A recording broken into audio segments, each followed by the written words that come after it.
Greetings all. Thank you so much for being here today for the operator meeting. My name is Hannah Hickam and I will be your host. We're just going to go ahead and get started since the participant level has leveled off. Chris Eisinger, you can take it away. Okay, thank you, Hannah. Good morning, everyone. Give me just a moment to get set up on my end here. I'm going to share my screen. And Hannah, you can hear me without any difficulties, correct? Yeah. Okay. So.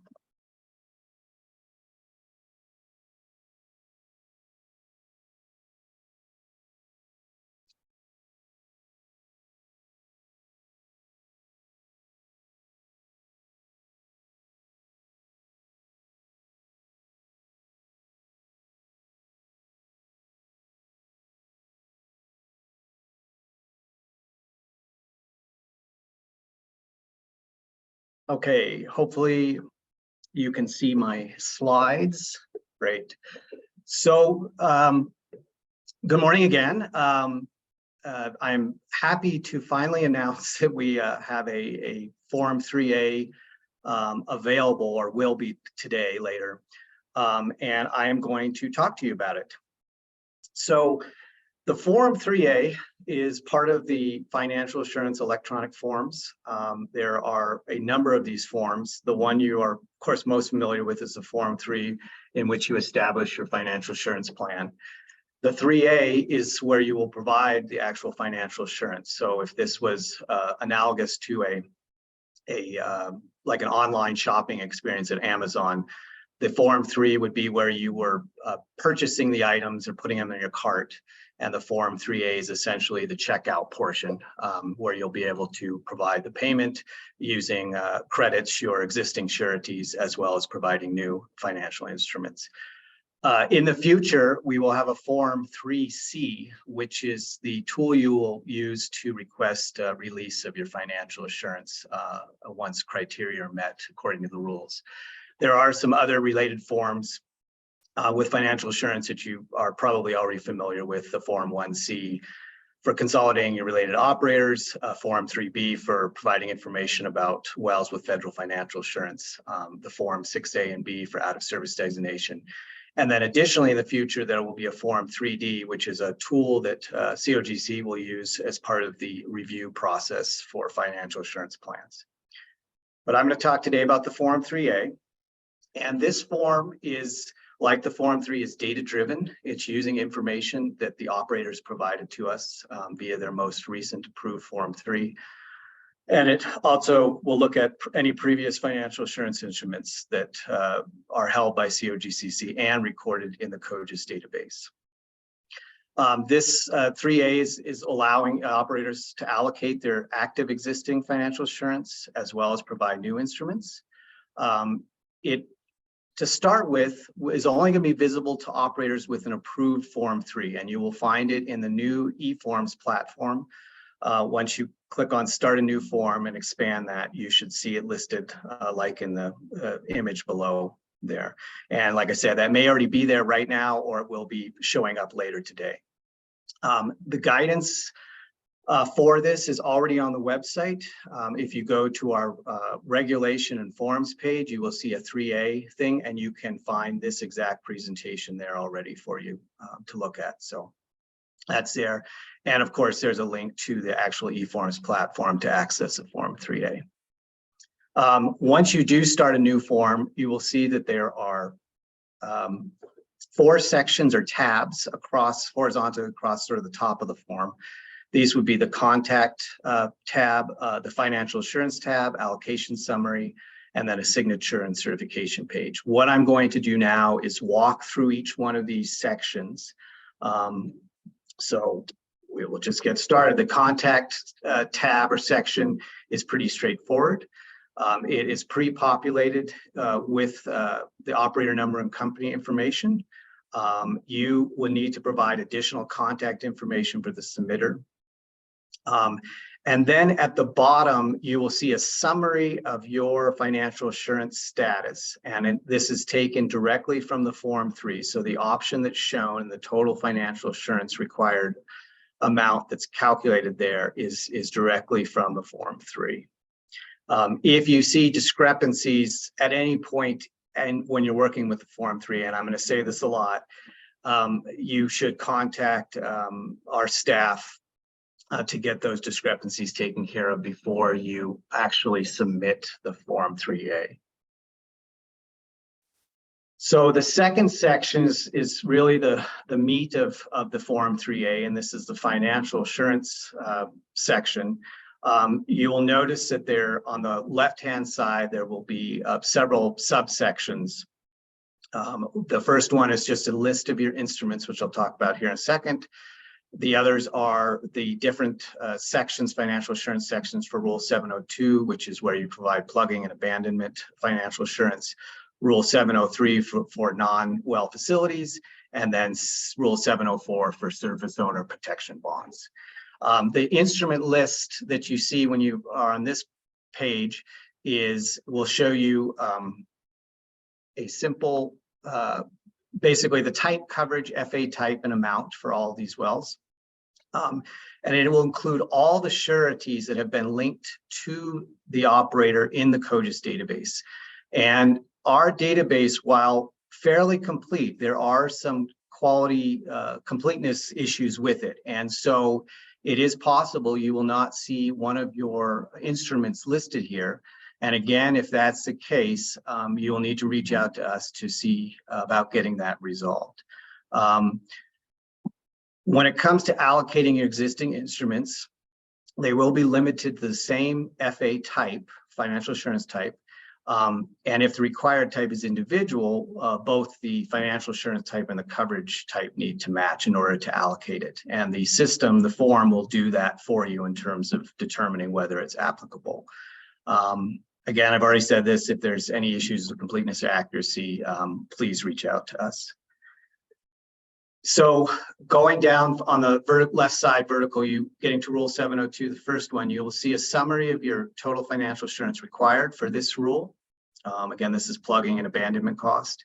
And it shows you additionally amount remaining. That amount remaining fields throughout the form are dynamic, and they will adjust based upon how much you've allocated of the existing and new instruments. When you get to a zero amount and amount remaining, that means your obligation has been fulfilled. On this page and several others, you will see a View Item Details button. If you click on that, it will give us a more detailed view of the facilities relative to that rule. So in the case of Rule 702, which is a list of wells, you will see this list. This is very similar, exactly the same to what you showed up on the Form 3. And it just shows you an API number, a well name, a number, and then the FA amount required on a per well basis. I will note that the per well amount for blankets is going to be really for informational purposes. Is this amount is going to be determined based on a number of factors depending on the option of the operator and other details in the financial assurance plan. So the important part with Rule 702 is going to be the total financial assurance due when you're trying to provide instruments to meet that obligation. So back to actually allocate instruments now, if you click on the button, that's the blue button on this page. This is Allocate Instruments for Rule 702. It will pop up a window that again shows its amount required and then an additionally amount assigned and an amount remaining. And it will list all of those existing sureties that you have in place that are held by COGCC and are in the COGCC database. And for each one, there is a green allocate button that you can select to allocate that amount towards the amount required. Again, like I said before, you would want the amount remaining up at the top to be zero. And at that point, you don't need any other additional instruments. If you do need additional instruments, which most people will, that is where you'll click that new instrument button in the upper right. When you do that, you will see another pop-up window that allows you to enter the information for the financial assurance instrument. And so you would go through and do this, populate it. The screen on the right, screen capture on the right shows a new instrument that's been populated with an amount. In this case, it was for 8,870,000 in this example. All the data I'm using this is just made up data for the sake of the demo. The financial assurance provider, so there's a place to put in the provider operator number. They must be registered using a Form 1 before a new instrument using this financial assurance provider can be created. So be aware of that if you are wanting to use a financial assurance provider that has not been registered, you will not be able to create an instrument until you do so. So in this case, I've now allocated that additional bond that I just created. And you can see their amount is now 0. One other comment about allocated instruments. In some cases, you may have an instrument that has an excess or remaining balance, and that will show up under remaining balance. And there are ways you can avoid that or just let it be. And if you have questions, please reach out to us about that. So once it's fully funded, you'll see a fully funded green indicator on this screen. And I also note that throughout this whole process, if you need to make changes, the form is designed to be flexible and allow you to make those changes at any time. So until you submit, you can add and subtract and reallocate instruments. So I did want to make a note about creating new instruments that again is valid for the whole Form 3A, and that is when on that new instrument page that pops up, you're going to see these input boxes for the type of financial assurance if specified by instrument and coverage of financial assurance if specified by instrument. Those will be drop-down list, and there are a limited number of options that you would choose for these. And in the case I've shown on the left here, for both the type of financial assurance and coverage, what is going to be allowed. Currently in the Form 3A, there are some extra types listed there, and we ask that you don't use those. They're going to be removed here very soon. But if you see those are not applicable under the new rule framework. So again, using this as a guidance that you would need to be restricted to these types of financial assurance and coverage of financial assurance. So Rule 703, other facilities, these are non-well facilities. This is set up a little bit differently because the rules have subsections and allow for different coverage types for each one of these non-well facilities. And so here's just a table that shows that, how it's broken down in the form, and this aligns with how the rules are set up. We have waste facilities, remediation projects, seismic operations, gas facilities, produced water transfer systems, and commercial disposal facilities. So a seismic and gas facilities, or let me say, seismic allows blanket. E&P waste facilities, remediation, produced water transfer, commercial disposal facilities all require individual bonds. Gas facilities is the only one that in the non-well facilities, it can be either blanket or individual depending on the operator's circumstances. So here you're going to see that you can click on each one of those sort of horizontal tabs under Rule 703, other facilities.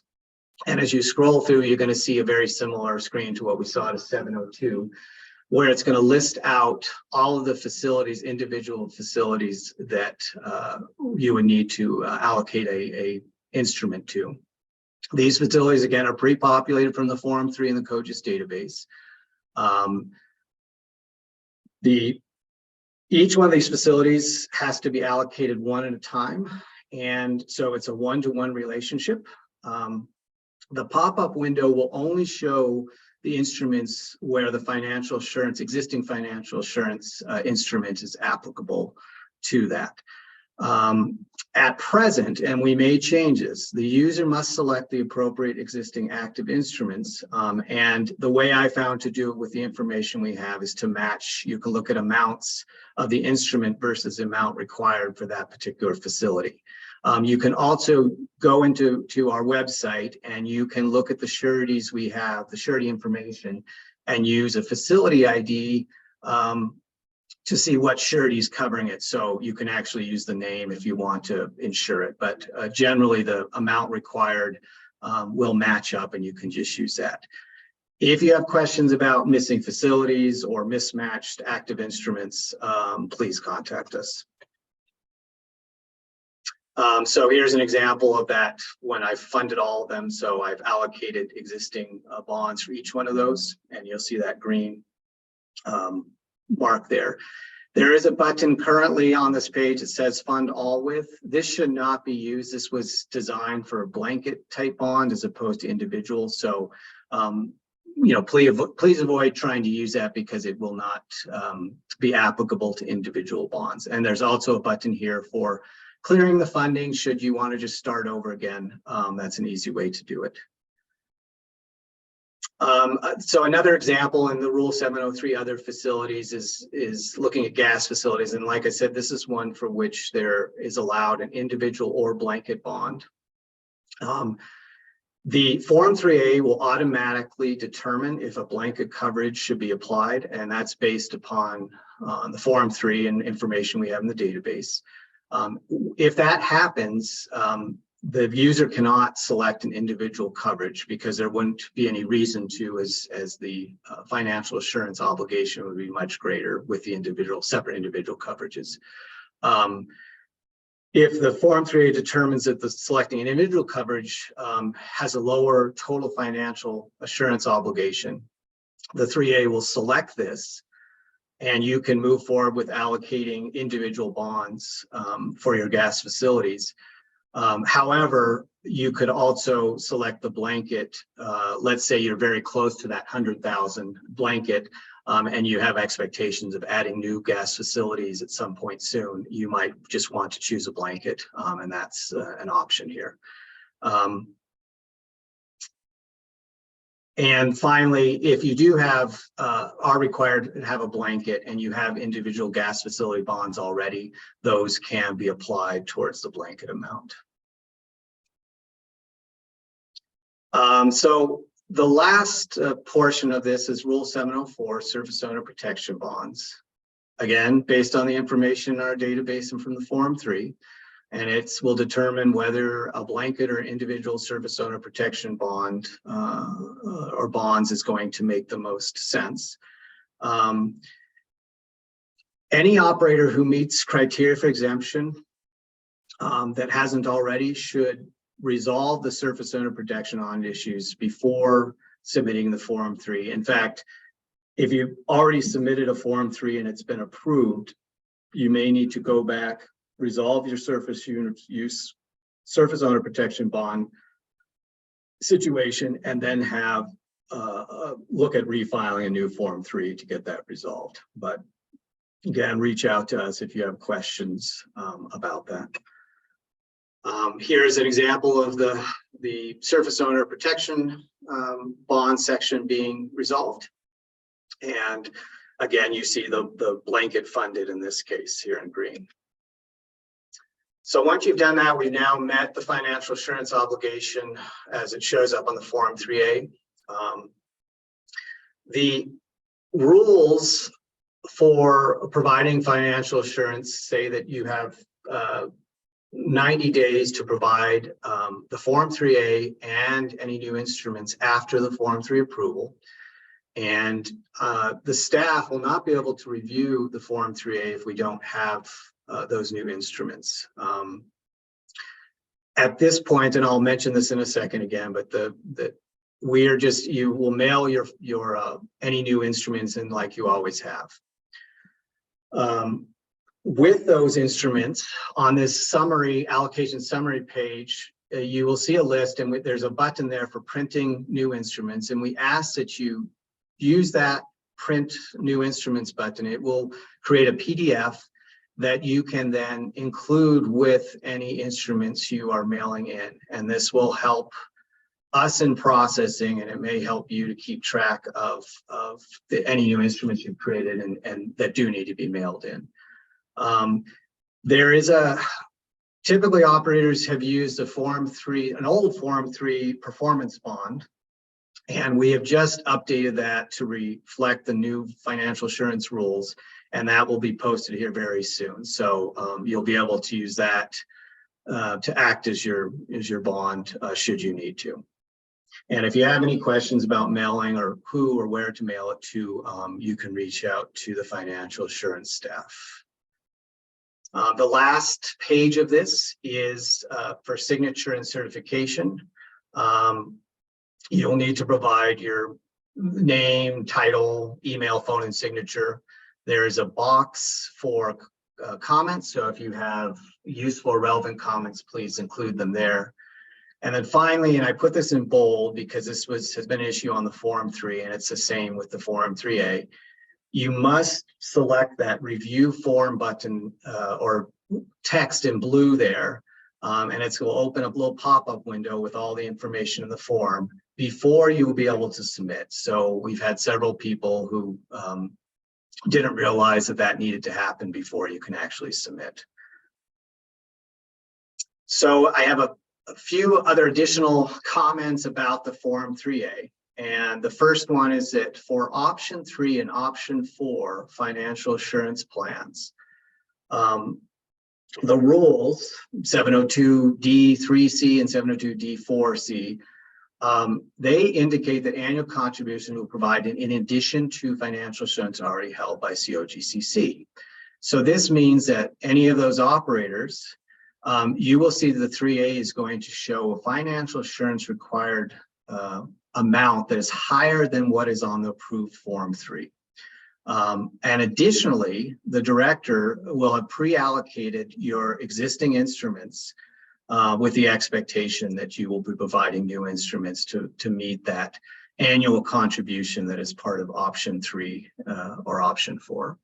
If you have questions about this, please contact us, specifically Deputy Director Scott Cuthbertson.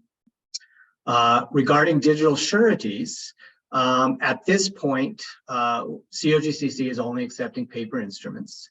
At some point, however, we hope to be able to accept and use digital sureties, but that is probably a long way off in the future. And we welcome any input an operator might have about the feasibility of using digital or electronic sureties and not relying upon traditional paper-based instruments. So again, if you think of something or have worked with them before, please let us know, and we'd love to hear from you. Finally, the last comment is just a mention about bond writers, because this question has come up. Directly from the rules 701D 1 and 2, the new rules generally prohibit new writers. There are some exceptions as listed there under 1. It does allow existing writers under certain circumstances. But if you have any questions about bond writers, definitely reach out to us and we will try to resolve those as well. So that is my presentation for you today. For following up with this, because I assume many of you have many questions and there may be hiccups in this process of using the Form 3A. It's been a complex form for us to put together. Debbie Lutz is sort of the key contact here. She is our financial assurance supervisor. However, she is learning this process and working with the Form 3A. It's brand new to her, just like it is to you. So what I would suggest is if you have questions about the 3A or need additional financial assurance guidance, copy Scott Cuthbertson or myself on any emails. And between the 3 of us, we will be able to answer any questions. So thank you for your time, and we'll try to answer any questions we can right now. Chris, we already have a few questions in the queue. The first Okay. one up is for operators with parent/subsidiary entity relationships. Is the 3A submitted at the parent entity level applicable to all subsidiaries, or does it need to be filed with each individual subsidiary? I believe it should be the parent, and then that's the same way the Form 3 worked as well. So yes, I think that's correct. I will check though. I may have to check, and if I hear differently, we'll make that clear. But it should be the parent. Yes. Thank you, Chris. Next question is, per SB 23-285, COGCC's name will change to the Colorado Energy and Carbon Management Commission effective July 1st on 2023. Do all of the operators' legal instruments need to be reissued in order to reflect this name change for the obligee sorry, my thing just changed, /certificate holder prior to July 1st, for example, on all of its surety bonds and general liability insurance? That is an excellent question. I do not know the answer. I assume existing bonds that we are held and are active, that the name can remain as it is, Colorado Oil and Gas Commission, but new bonds after that point, it's likely that they would need to reflect the new name of the organization. But that's me just speculating, and so the answer is I don't know, and I'll have to follow up with that question. Great, thank you, Chris. The next question is, how do we submit additional bonding that is not listed on the Form 3, specifically a reclamation bond? So a reclamation bond, this is a part of what we are going to put into Rule 707, which is the review portion. The challenge with these reclamation, interim reclamation, conductor, excess and active type bonds is they don't fall within the new 702, 703, or 704. They still need to be maintained and will move forward. However, they don't fit neatly into one of those rule categories. And so that is where they will go into 707. We are going to be modifying the Form 3 for that and the Form 3A at some point here soon. But in the meantime, you would just send the bond in and again, work with our financial assurance staff as to exactly how to do that. But that will be outside of the scope of the Form 3 and 3A at this point in time, but it will eventually be part of your financial assurance plan. Great, thank you, Chris. The next question is, we have many federal wells that have shown that show as not having a surface use agreement, even though the APD/lease gives us that agreement. How does COGCC want proof of this agreement? We've asked about providing a copy of the APD via a Form 4, but I believe there's some discussion if that is correct.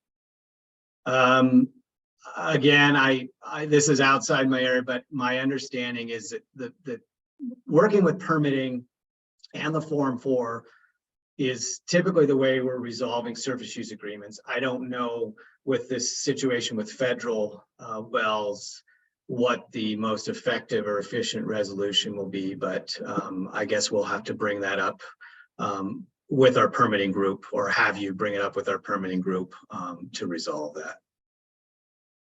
Great, thank you, Chris. The next question is, along with all the bonding, when will the next round of well registration come into play and the fees be due? So the well registration, if you're referring to annual, the Form 1B, the annual mitigation fee, that was due for 2022 as of April 30th. So the deadline to provide a new Form 1B and pay the annual registration would have been April 30th. The next year, of course, for 2023 would be April 30th of next year. I don't know if that answers the question or if I'm referring to the right thing, but that's what the registration is tied to, the Form 1B. Great, thank you, Chris. When we mail, the next question is, when we mail the physical instrument in along with the PDF of the submitted Form 3A, should we also be including an old Form 3 signed by the surety company? This may be a question for Debbie Lutz, and I don't know if she's available, but My understanding is that if we still hold the active surety, the old one, we will not need you to send us a new copy of it. We already have that. That's in our system. So I believe that that's not necessary to send in a bond for which we already have in person here. So just new instruments. Great, thanks, Chris. And that's the end of the questions for now, but folks can continue to put their questions in. Give you a few more minutes.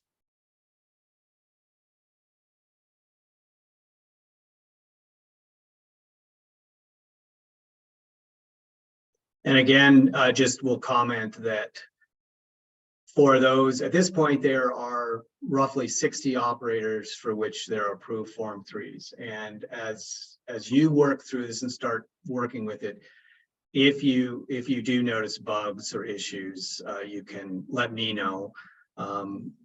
We have been doing quite often, building the plane as we fly it, so to speak. And so there may be still some issues, but I think it will work well and hopefully be an intuitive and efficient process for operators. All right, we had one more question come in. So the old Form 3 should be mailed with the new instruments. Yes, and when it says old Form 3, that's going to be, like I said, we have an updated version of that. I will look at getting that posted today. So it will be Form 3 performance bond will be the title of it. But yes, it's essentially the old Form 3. And you would only need to mail that in if you are using that as the actual bond. This is a little outside my area of expertise, but my understanding is that the performance bond is the instrument itself. And if that's what you choose to use as the instrument, then yes, you would need to get that embossed by the surety or financial assurance provider and send that to us. But if you have other ways of providing us the bond, then you wouldn't need to send in that Form 3 bond. Great, thank you, Chris. That's the last question for now, but we'll give folks just another minute to get questions in.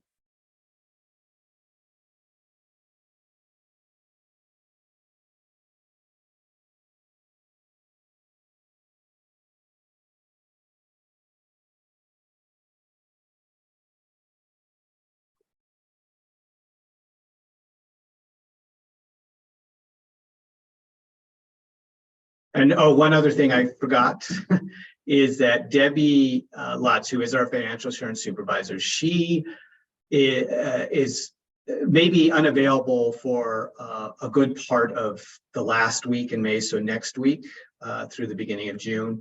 So if you should reach out to her and she doesn't respond, it is because she is out of the office. And again, if you copy myself and Scott, we will, between the three of us, try to respond in a timely way. All right, we haven't had any new questions come in, so I think we'll wrap it up. The next meeting, I believe, is on June 13th, should be a Tuesday. And oh, if you need to be added to the operator email list, I'll put my email in the chat for you. Although I would assume everybody who's here is here because they got the email, but I still get them a lot, so I'll just put that in there. Otherwise, hope everybody has a great day. Take care. Thank you.